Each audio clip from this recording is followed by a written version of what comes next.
Hello guys, welcome back to our channel with our new vlog. ये है काव्यांश कौशिक, तुम सबका भाई ये है, वेदिता गौड़ और मैं हूँ दक्षिता।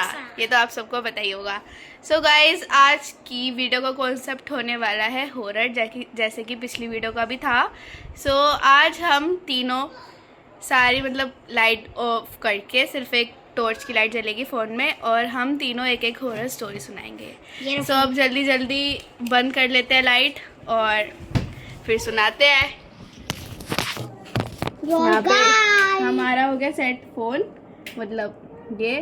और अब मैंने टॉर्च की लाइट जला ली, पर मुझे तो पहले से ही डर लग रहा है यहाँ पे। सो सबसे पहले कौन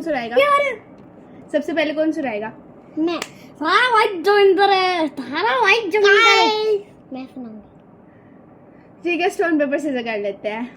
stone paper scissor, stone paper scissor. हम दोनों के बीच में रहेगा। Stone paper scissor, stone paper scissor, stone paper scissor. मैंने कहा मेरी आई है guys first turn. So guys मैं अपनी स्टोरी के साथ आ चुकी हूँ। सो गाइस, एक बार की बात होता है, अरे अच्छे से बर्ड शैडो आ रही है। एक बार की बात होती है, एक लड़का होता है, तो वो यही कुछ 24-23 ईयर्स का होता है, और वो एक नए शहर में शिफ्ट होता है जहाँ पे वो जॉब की तलाश में आता है। तो उसके मम्मा पापा नहीं होते वहाँ पे, सिर्फ वही होता है अकेला। सो जब वो वहाँ पे एक घर की तलाश करता है, उसे जॉब मिल चुकी होती है और वो बहुत खुश होता है कि उसे जॉब मिल गई। तो वो अपने नए घर में शिफ्ट होता है। उसने एक अपार्टमेंट लिया था, तो उस अपार्टमेंट का नाम था 309, और वो उस अपार्टमेंट में था। तो जैसे वो शिफ्ट हुए, सारा सामान हुआ, तो जहाँ पे जो वो थे ना, लोग थे, वो जो सामान को जैसे फिक्स कर रहे थे सारी जगह, तो उन्होंने उसको, लड़के को पहले ही बोल दिया था। कोई बात नहीं, वो उन्होंने उस लड़के को ऐसे बोला कि सर हमें इस घर में कुछ ठीक नहीं लग रहा, बाकी सब आप देख लेना। तो उस लड़के ने सोचा कि मैं ऐसा कुछ नहीं सोचता, ऐसा वगैरह कुछ नहीं होता, और मैं तो इस घर में ही रहूँगा, मैंने यही घर लिया है।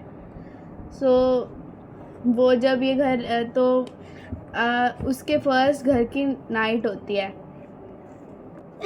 तो गाइस, वो उस अपार्टमेंट की फर्स्ट नाइट होती है, और वो अपने बेड पे लेटा हुआ था। तो वो सिंपली अपना फ़ोन चला रहा था। तो फ़ोन चलाते चलाते उसको बीच में ना एक वो शॉर्ट्स आती है, और उसमें जैसे एस्ट्रोलॉजर होता है, तो वो बताता है कि नए घर में अगर आपको नेगेटिविटी फील हो रही है तो आपको क्या करना चाहिए। तो वो लड़का उस ब्लॉग को ऐसे स्किप कर देता है, फिर वो आगे अपनी वो ऐसे शॉर्ट्स चलाता है। तो लेकिन बार बार पता नहीं क्यों वही व्लॉग आ रही थी कि आपके घर में अगर कोई नेगेटिव फीलिंग है तो ये करो, ये करो, ये करो। तो परेशान हो गया, तो उसने फ़ोन कर दिया बंद और उसने रख दिया। तो उसने इधर वाली साइड करवट ली और उसने अपनी आँख बंद करी, तो विंडो खुल गई एकदम से। और विंडो खुलते ही ऐसे ही विंडो खुली और उसमें से बहुत तेज हवा आने लग गई। तो एकदम से डर गया कि विंडो कैसे खुल गई, लेकिन वैसे तो ऐसी कोई बातों में विश्वास नहीं करता था, भूत वगैरह में। तो उसने ज़्यादा सिंपली नहीं लिया, उसने विंडो बंद कर दी। तो उसने दूसरी साइड करवट ली, फिर उसको आवाज़ आई किसी ने उसका नाम बोला, तेज। और उसने सोचा, उसको अब कुछ अजीब लगा कि ऐसे घर में कोई नहीं है और किसी ने मेरा नाम बोला। तो उसने सोचा चलो वॉशरूम करके आता हूँ। वो वॉशरूम चला गया, तो उसके जैसे जो कमरा था ना, उसमें ही वॉशरूम था। तो वो वॉशरूम में गया, तो जैसे ही वो वापस आया ना अपने बेड